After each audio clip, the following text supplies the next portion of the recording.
Hello and welcome, and this is Peter. The first thing I'd like to say is thank you very much for listening to this audio today. I really appreciate you. Thank you for listening.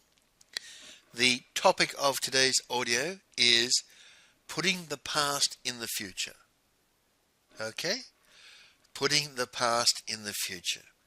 We're going to talk about that as an idea today and what can be done about that as opposed to putting the past in the future. So, putting the past in the future. What do I mean by that when I say put the past in the future? Well, you're a BI salesman, right? How do you work out your sales quotas in the future? You've worked for sales organizations in the past. How do sales organizations figure out their quotas? Well, it's last year's number plus a percentage, right? Generally, it's last year's numbers plus a percentage. You should be able to do, say, 5% better than last year. Something like that. Well, if we say next year's quota, or this year's quota if we're in January, is last year's quota plus 5% on a month-by-month basis, what did we just do? Obviously, we took the past, the numbers from last year, we put them into the future, the quota for this year, and we, as the basis for the quota for this year, and we added 5%. So we took the past and we moved it into the future and we added a percentage and we said the future looks like that, which is 95% the past. That's what I mean by putting the past into the future. Right? You get it? And it's like that with many things. In many, many things that we do, we look to the future, we stand in the current point in time, and we look to the future, and what we do is we reach back and we grab something out of the past, and we take it and we put it out into the future, and we change it a little bit, and if we could just do that, that'd be great. Right? If we could just do that, that'd be great. If we could have something like the past, but just a little bit different next time, when we get there in the future, then that'd be just great. Right? And gentlemen, this is what we do the majority of the time. The majority of the time, we take something from the past, we put it into our futures, we change it a little bit, and then if we could just do that, that'd be great. Right? That's taking the past and putting the past into the future with something just a little bit different. 5% increase in quotas. Oh, my last wife was like this. I need another. I'm happy to get married again and have another wife, but she has to have these sort of differences. And then men, you gentlemen have met men who marry the same woman over and over again. Different woman, but you know it's the same woman, right? You've seen guys do that. Marry pretty much the same woman over and over again. I mean, Donald Trump has done that 3 times, for goodness sake. Now, Donald Trump is on his 3rd wife, who is pretty much the same woman. Okay?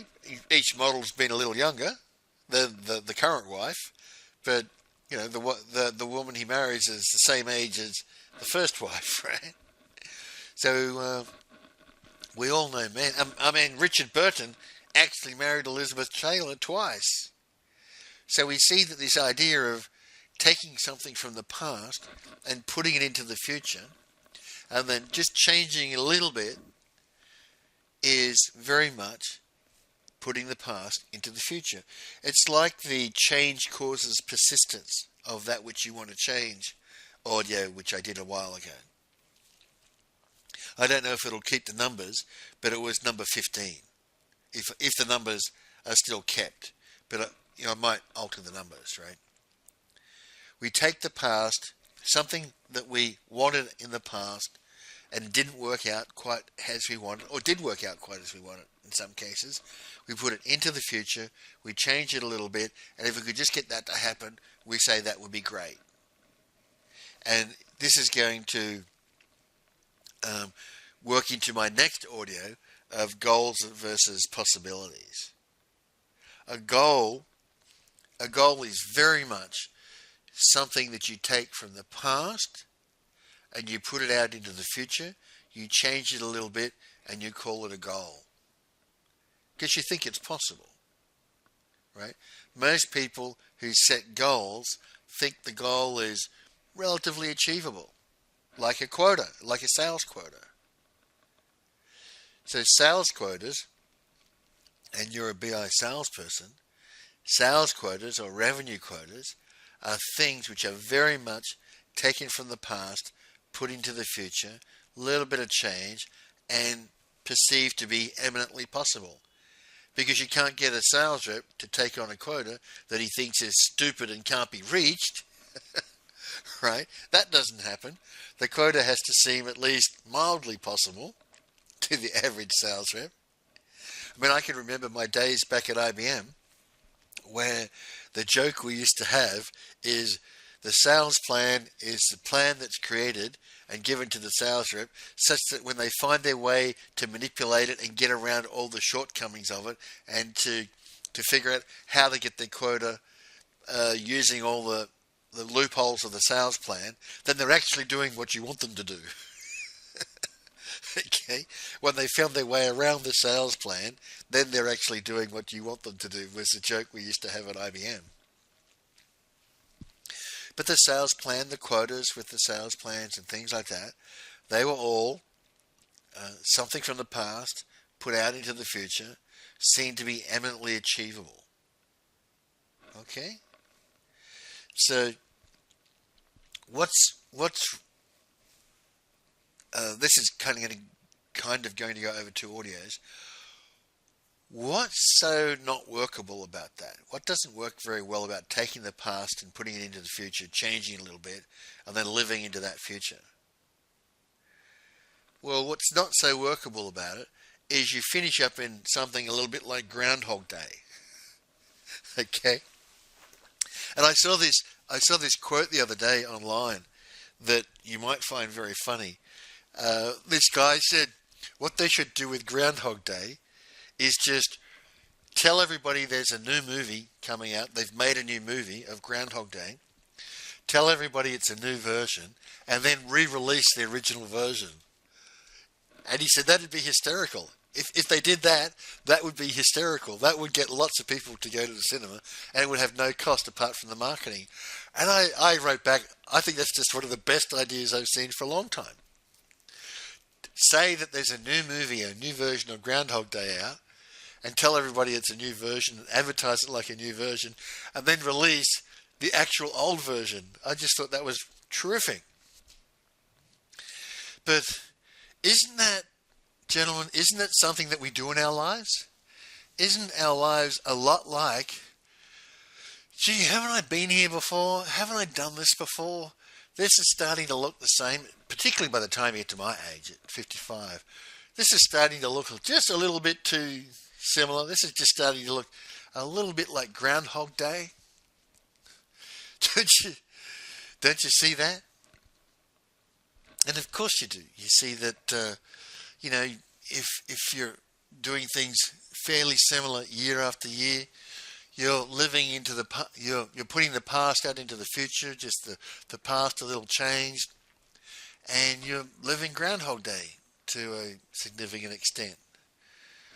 And I can really see that. I mean, I saw that in my father going to the same place for work for 49 years. That must have seemed like Groundhog Day every time he was going to work, right? So what's not so workable about that is you do wind up in a version of Groundhog Day, your very own version of Groundhog Day. I mean, it's your version and you own it, but you do wind up in a version of Groundhog Day.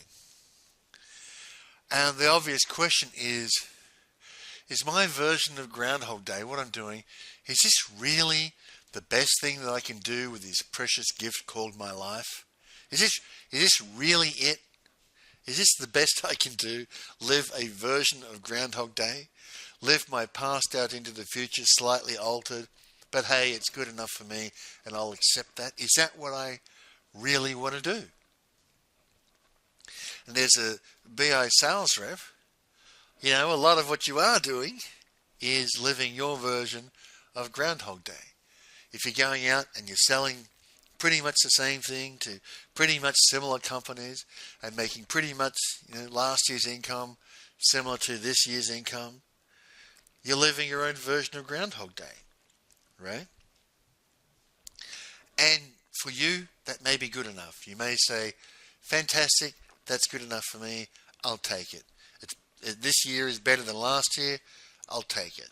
Or there's a recession now and this year's worse than last year, I have to accept it.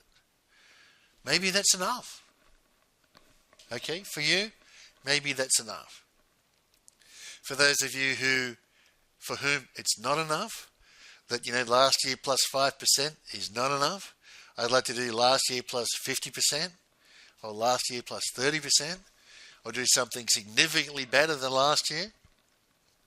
Maybe you want to do that. And that's what this training is about. But I wanted to, this audio, talk about the way that most people live their life is they take the past, they put it into the future, they change it a little bit so it will be better than last time, and then they live into that. And after they do that 3, 4, 5, 6, sometimes 7, 8, and 9 times, they start to go, I think I'm living in Groundhog Day. This is looking really similar, and I'm getting a little bit bored with all this. I'm living my own Groundhog Day, and it's been of my own making. That's kind of where people get to. Okay? That's kind of where people get to.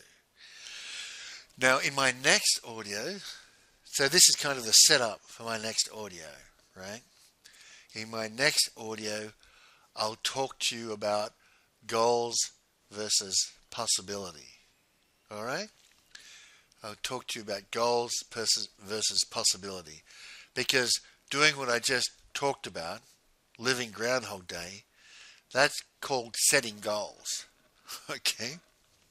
And gentlemen, if there's one thing you do not want to do in your life, you do not want to set goals. Okay? Don't set goals. Don't do it. Please, please, please don't do it. Because when you set a goal, what do? You take something from the past, you put it out into the future, you change it a little bit, and you call that your new goal. And you know what the worst thing that can happen to a human being is? Literally, one of the worst things, apart from being dead, one of the worst things that can happen to a human being is they can set their goals throughout their life and they can achieve them. And I can tell you, gentlemen, when I first did the Landmark Forum, I think this discussion was actually in the advanced class. I'm not quite sure. But when I was first going through this, I was very successful, quote, successful, unquote. I had hit all the goals that I'd set as a teenager and a young man. Not only had I hit all the goals that I had set, I had far outstripped my goals in my wildest imagination. By the time I landed in the Landmark Forum, when we did the Landmark Forum in February 1995 for the first time, and I was 31. By the time I landed in the Landmark Forum, by any measure, by anything you want to count by, I had outstripped all the things I thought I could possibly have achieved by the time that I was 30 years old. I was doing amazingly well, I was incredibly successful, and I was absolutely miserable. Okay?